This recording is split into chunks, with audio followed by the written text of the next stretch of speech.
Hey everyone, it's Hazel West. I'm here with my August book haul. I hauled a few more books than I was expecting to this month. Um, well, I don't know about that. See, it was my birthday was in August, so I always kind of like splurge a little. Um, so yeah, I don't know. I ended up getting like 6 books for my birthday that I bought because I got a gift card, and like 5 books otherwise. So it wasn't too bad. I didn't go crazy. First off, I'm gonna show you the one new release I got. Well, I guess I did get 2, but I'm gonna show you this one because I bought it by itself. That was Ghostly Echoes, the third Jacoby book by William Ritter. Already read it, obviously. I really enjoyed it. Um, yep, I obviously had to buy this one when it came out. So I've been waiting for it for so long. And it was really good. I enjoyed it.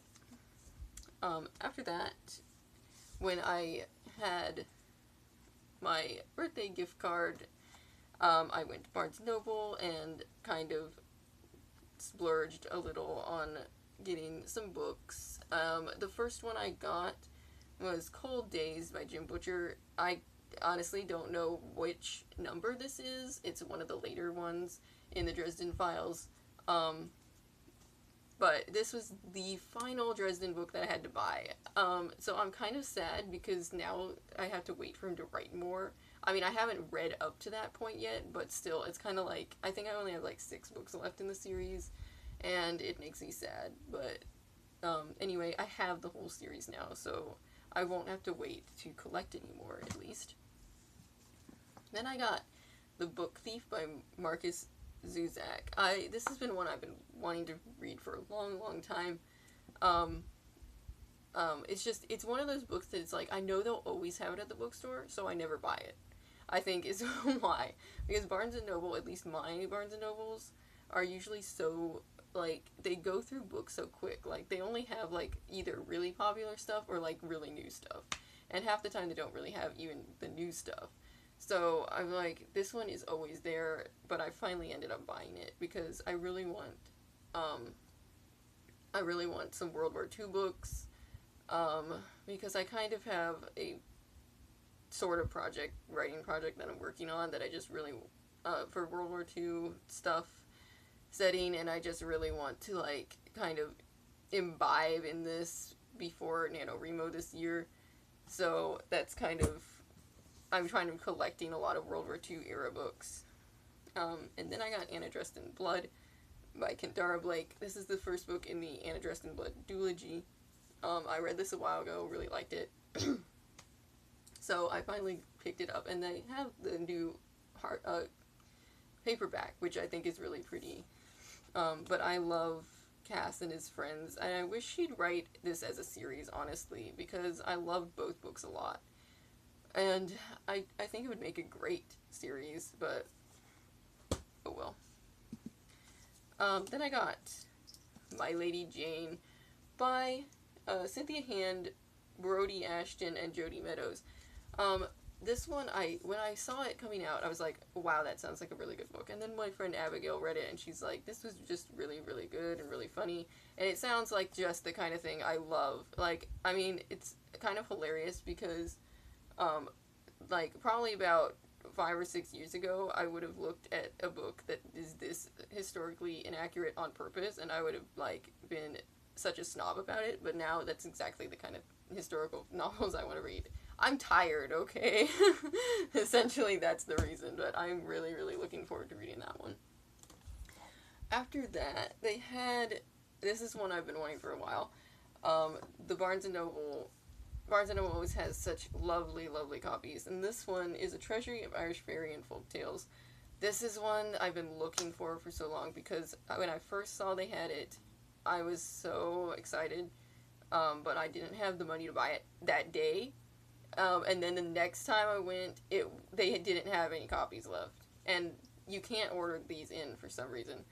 But anyway, I finally found a copy. I'm so happy. This is such a gorgeous book. Like, the back cover is all Celtic knots, and the inside has fairy artwork, and it's different on the back cover. It's so pretty. And what I really love about this is that it goes by, like, I don't know, I can hardly, like, it's very heavy to hold up. But it goes by, like, types of fairies and stuff and types of stories in it, which is great for research.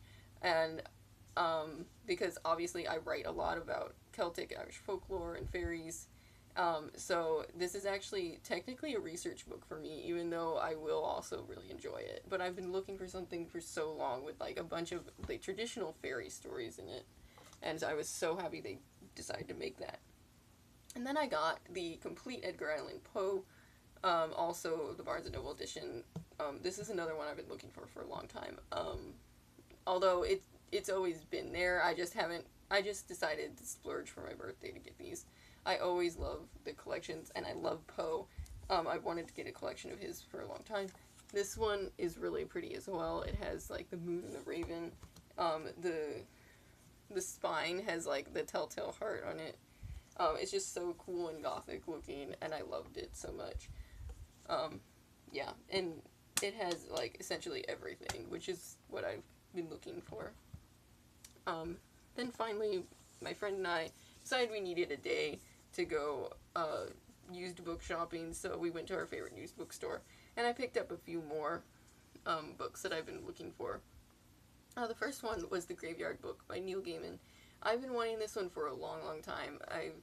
It just sounds like such a good book, and I always enjoy Neil Gaiman's writing, even though I haven't gotten to read that as much of it as I really want to, but I'm looking forward to reading this one. Then I got The Seeing Stone. This is book 1 in the Arthur trilogy, by Kevin Crossley Hollard. I actually have never read this series, even though I've wanted to for a long time. It's like Arthurian retelling, I think. I'm not entirely sure. All I know is that I've wanted to read it for a long time, and this was like a pretty like a pretty good condition hardback that they had, and it's cool because it has like the cover art on the inside cover and a map and everything. But yeah, I was really happy to find this. The thing was, I usually find like the second or third book, and I finally found the first one in good condition hardback, so I figured I had to buy it. Then I got The Serpent's Shadow, which is the third book in the Kane Chronicles by Rick Riordan. This is also like a almost brand new book. They have a lot of good books there, good quality books there, and I just need the second one in the series, and then I can read it. Yeah, I was excited to find this. So, I always enjoy collecting Rick Riordan's books. Finally, I found a copy of The House of Silk by Anthony Horowitz. This is his the first Sherlock Holmes mystery he wrote, which I read several years ago now. And it was really good as far as Sherlock retellings go. Yeah, his Moriarty was even better than this, but I also really liked this one, and I'm again like a brand new hardback practically, so I was really happy to find this. I've been wanting to get it for a while, so. And that was all of my August TBR. September is probably going to be a pretty big TBR. Not TBR, I don't know what I'm saying. Book haul, that's what it is. Because there are so many good new releases coming out in September, and I've already bought a bunch of books because Barnes & Noble had a Labor Day sale. So, yeah, it's probably going to be more than I really should have bought, but I can't wait for some of September's new releases. So, it's going to be an exciting month, and I will be back then. Let me know what you guys are looking forward to in September as far as what books are coming out. So, I'll see you next month. Bye.